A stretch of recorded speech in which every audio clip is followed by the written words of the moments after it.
Hey everyone, I wanted to make some videos about my recent trip to Taiwan, and this is the first part of it. It's basically about my leaving home and getting the trains to the Kansai International Airport and how I spend the time there. I'm at the airport to catch my flight. Fresh scenes and faces in my sight. Left my selfie stick at home. I plan to go strictly like a pro. I'm at the airport to catch my flight. Fresh scenes and faces in my sight. Left my selfie stick at home. I plan to go strictly like a pro. So when I travel alone and with my body bag and backpack only. I have a few reasons for not bringing a suitcase. First of all, I prefer to go from my home to my closest train station by bicycle because it saves the cost for using the parking lot near the station. I pay a nominal fee to be able to use the bicycle parking, and this is around 1/7 of the money I would have to pay if I use the car parking instead. Secondly, I personally think suitcases on the trains, escalators, etc. are a major nuisance in the eye of the public because they block the movement of people and take up too much space. To add to that, when you check in your suitcase and fail to show up at the boarding gate in time for whatever reason, the airline has to not only cancel your flight but also delay the departure of the flight because they have to take the extra time to find your suitcase in the luggage section of the plane, which might amount to something like 15 minutes. Of course, this will be a rare scenario, but it does add to my not having favorable opinions about suitcases in general. Not interested in the duty-free liquor? Let's save the money for my gourmet tour. Smells from the food court across the floor, but I'm eating onigiri from my local store. Getting a seat near the power outlet next to someone eating a ramen set. I'm too cool to travel with a suitcase. I'm all about experience in the new place. Anyway, it takes me 2.5 hours to go from home to Kansai International Airport, including the bike ride and the trains.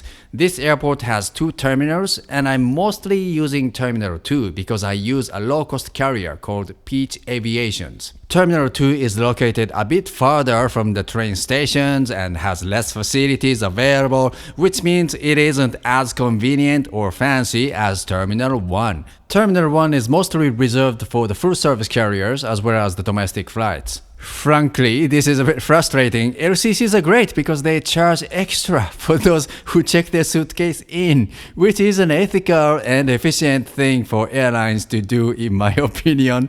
In that sense, Peach Aviation being the only carrier having to use Terminal 2 instead of Terminal 1 seemed like an unfair penalty to a layman like myself. However, a quick research reveals this comes with some advantages for Peach, namely being able to use the tarmac exclusively, in addition to the obvious disadvantages in terms of user convenience. I'm at the airport to catch my flight. Fresh scenes and faces in my sight. Left my selfie stick at home. I plan to go strictly like a pro. I'm at the airport to catch my flight. Fresh scenes and faces in my sight. Left my selfie stick at home. I plan to go strictly like a pro. To get to Terminal 2 from the airport's train station, you have to take a bus for about 10 minutes and there's the waiting time for the bus too, of course. So for this filming, I didn't bother that and chose to film Terminal 1. When you arrive at the airport by train, you are on the 2nd floor where the food court is, and you are to take the escalator which takes you straight to the 4th floor when you're ready for the security gate. The 3rd floor is for arrivals and there are elevators connecting the 2nd and the 4th floors too, which must be convenient if you have a suitcase. Kansai International Airport is a blessing for those of us living in Wakayama Prefecture. Yes, it takes me 2.5 hours to get there, but still, it would be a nightmare to travel anywhere reasonably far without it. This airport makes it far easier for us to travel because it is located somewhat between Osaka and Wakayama prefectures. I don't mind taking an expensive shower because in travel, hygiene means power. I carry my bag when I go to the loo and skip the queue for people taking a poop. A lady with a hot ass in her stroll.